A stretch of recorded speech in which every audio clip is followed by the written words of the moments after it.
Hey, so we're going to be doing a video for Book of Demons and playing a bit. I'm just going to run this video first because I thought it was really helpful when I didn't know anything about the game or what it involved, and it'll mean I have to do less explaining when I'm doing the actual gameplay. So we're going to check this out. Book of Demons is not your average hack and slash. Here are 21 quick facts about the game. 1. The game. Book of Demons is a new, single-player dark fantasy hack and slash in which you fight to save the world from the Archdemon's Army of Darkness.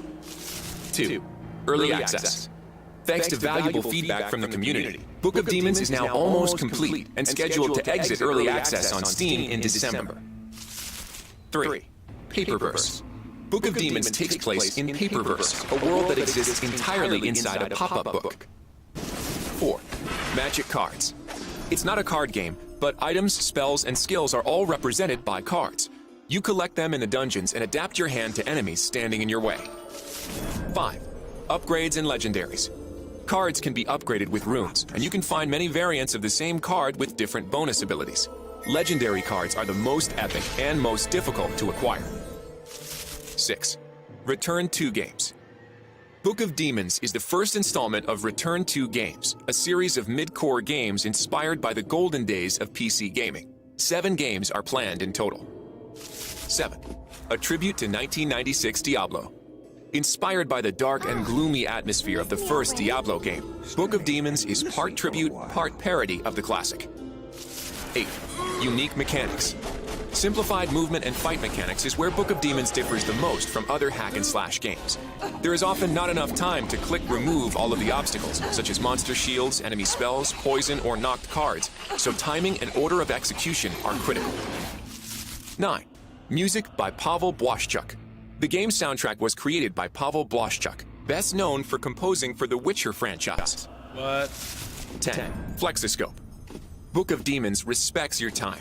It features the Flexoscope engine, which allows you to divide the game into sessions of any size. It even learns your pace of gaming and predicts the time to complete the next session. 11. Hero classes. You can play as the Mighty Warrior, Cunning Rogue, or the Powerful Mage. Each class has its own style and uses different cards to overpower the enemies. 12. Time to complete. On average, it takes about 10 hours to complete the campaign with a single class, but maxing out a character and mastering all of the higher free play difficulty levels takes much longer. 13. Monsters. Book of Demons features 65 different enemies divided into 7 monster families. Each monster and each family have custom traits and special mechanics. 14. Comfort of gameplay. Many Book of Demons features were designed with gameplay comfort in mind. Points of interest are marked at the top of the screen and get revealed once you get closer. Your character leaves footprints, which can be used to track your way back or notice paths already visited without opening the map. 15. 2D graphics. Many people assume Book of Demons is a 3D game, when in fact it is entirely 2D and uses a custom-built 2D game engine. 16. Random dungeons. All the dungeons in Book of Demons are procedurally generated, so no 2 levels are ever the same. 17. Roguelike mode. When you get bored with the normal mode, the roguelike mode offers another level of challenge with permadeath, restricted healing, and even more obstacles to overcome. 18. Bosses. Slaying bosses is especially challenging as they transition through multiple randomized stages. At the end of each act, there is also an epic quest boss, the fiendish cook in the maze, treacherous anti-pope in the catacombs, and the vile archdemon in the pits of hell. 19. Thing Trunk. The game is developed by a small but resourceful indie team from Poland. 20. Free demo. Book of Demons has a lengthy demo, so you can check out the game for free. 21. Release details. You can get Book of Demons early access on Steam right now, or add it to your wish list to get ready for the final release in December. The game is currently available for PC and Mac. It is coming to Xbox One, with more platforms to be announced soon.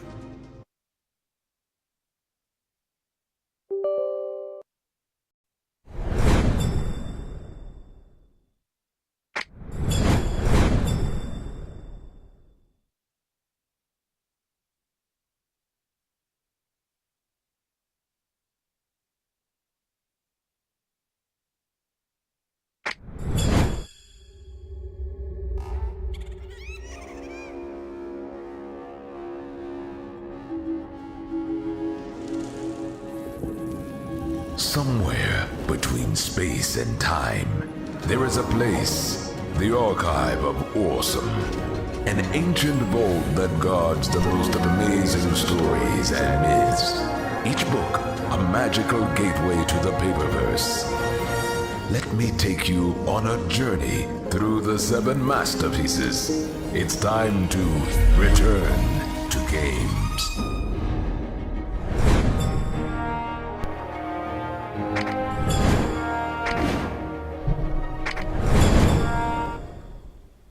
So I'll be using my own background music as per usual, even though I'm sure the music is great, especially coming from the composer of The Witcher, which had fantastic music. It was actually one of the standout points, in my opinion, of The Witcher, was it had really, really good music. And so I will listen to this music, but given that this is a game that is kind of an ongoing game, I'll just play for dozens of hours over time. I'll get plenty of opportunity to listen to that music, but usually I do go with my own. So obviously this is a pretty interesting concept, as was explained before. They're going to be releasing other games in the Paperverse to go on these other pedestals, and if this is kind of a love letter to Diablo, I'm thinking they may be doing a similar type of thing, maybe with like an adventure game or a more traditional CRPG or an RTS of some sort, a strategy game. Who knows what they're going to do, but they appear to be a really good developer, and I'm excited to see what they have going forward. So we'll jump right into it and get into the dungeon here. Open up the Book of Demons, as it were. So yeah, we're out of early access. Don't want to do that. I want to start a new character, so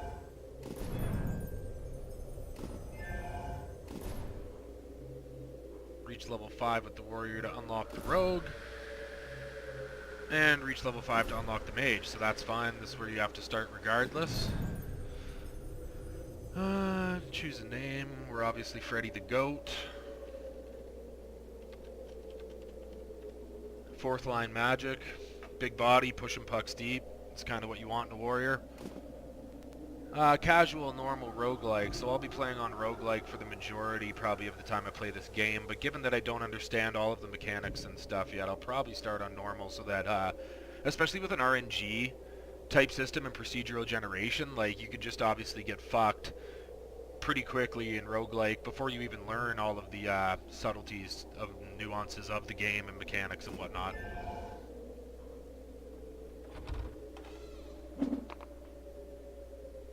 So this is like, if you've played Darkest Dungeon, and that's not the only game that does this, but you have kind of your central hub, your town that you go back to after you've completed various levels and challenges, and you'll be able to talk to the people here in town, most likely upgrade yourself, get more information and other helpful things to push us through the game.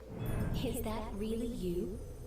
I'm so happy to see you after all this time. It seems like it's been ages since you left our town. I just wish we weren't meeting under such dire circumstances. Back then, it was peaceful. But now, the town is disturbed by a demonic presence that's spreading throughout the land. Most of our friends are gone. Some people fled. Some took their own lives. Some have just vanished. Those who stayed have lost their minds or are too frightened to leave their houses. I'm doing my best to keep everyone's spirits up. But the truth is, we won't survive for long without help. Just don't tell anybody I said that. You must have lots of questions, but I don't have many answers. Talk to the sage if you want to know more. He might be able to help you. We're definitely going to talk to the sage. We're also going to fire up the playlist just so I get some background music, because definitely enjoy playing with my own beats. No offense to the Witcher composer, but I got plenty music to put on.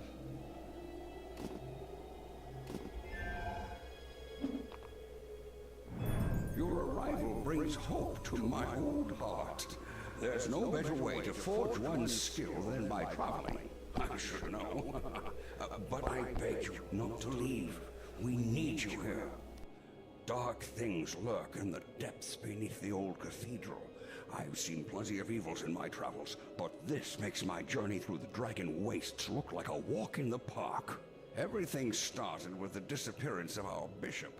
I fear he has been dragged into the catacombs deep below the church. I do not know what caused such desecration of that holy place. That enigma is yet to be solved. And you are the only one who can do it. Just remember to be careful. Few who have ventured into the dark made their way back. And those who did were no longer alive.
I am the sword that splits darkness.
See that the sanctity of this place has been fouled.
been busy too while you were away. The fortune teller is teaching me her craft, and I don't mean her skill with cards. It's called prize brewing, and it's the art of producing powerful magical elixirs that someone like you should find useful. All you need to do is collect the ingredients. I'll take care of the rest. Now, this is the magical stuff I'm talking about, so there are some rules. First, the more ingredients I mix, the greater the potion's power will be. Second, you can drink it and enjoy a little magic anytime you want, but the process will get more expensive each time. Third, if monsters slay you in the dungeons, the potion will weaken. It's because I'm making them just for you, so they have to be magically linked to your essence. Okay.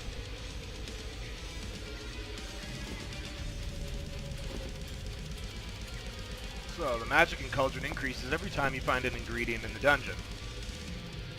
So I've chosen mana twice to level up, so it's taken the 2 that I haven't selected, which was the life, and sent them here. I guess I can collect prizes for 500 gold. Looks like I've got, what, 1,000 gold up there, so sure, collect prizes. If you wish to collect the Cauldron prizes now and wait longer and risk losing the bonuses, maybe we won't then. Maybe we'll wait, but if we die, our unbought prizes are lost, so it's kind of a risk reward. We're gonna risk it. Few living souls venture into the depths under the cathedral, as this is the realm where the dead rest, or at least should be resting. Countless warriors, men of the cloth, mages, and even kings of old were buried there with troves of gold and gems. But the dead are now restless. Quickened by some unholy powers, they are haunting the corridors like wild animals, and their courage, virtue, and talents have been replaced with mindless violence. Ending their painful existence will be an act of mercy, if you ask me.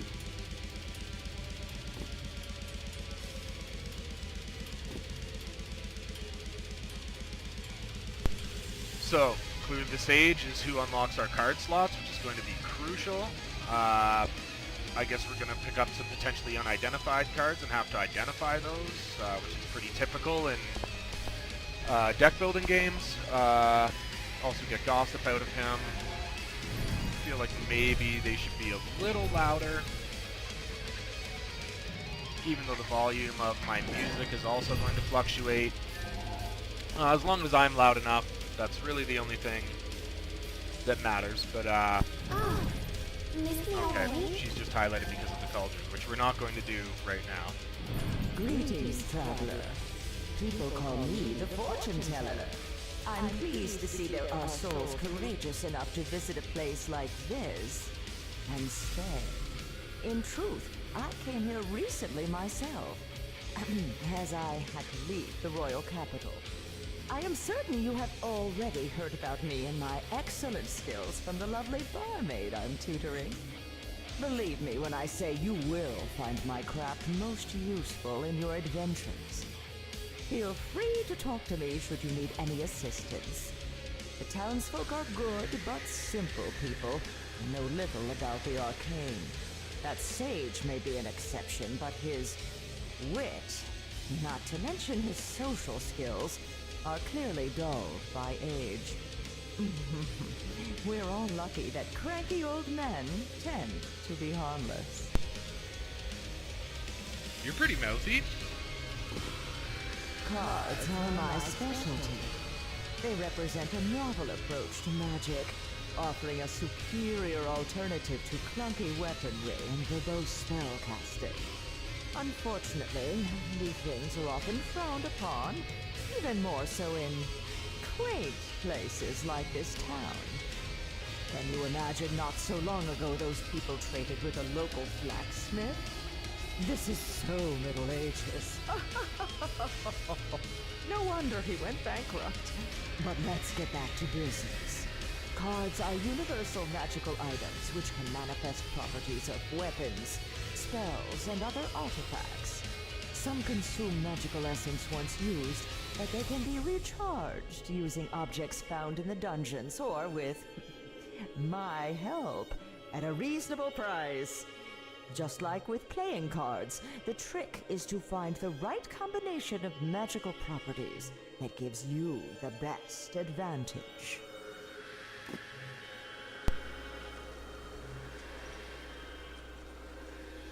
Okay, recharge your item cards. Obviously I don't have any of those yet.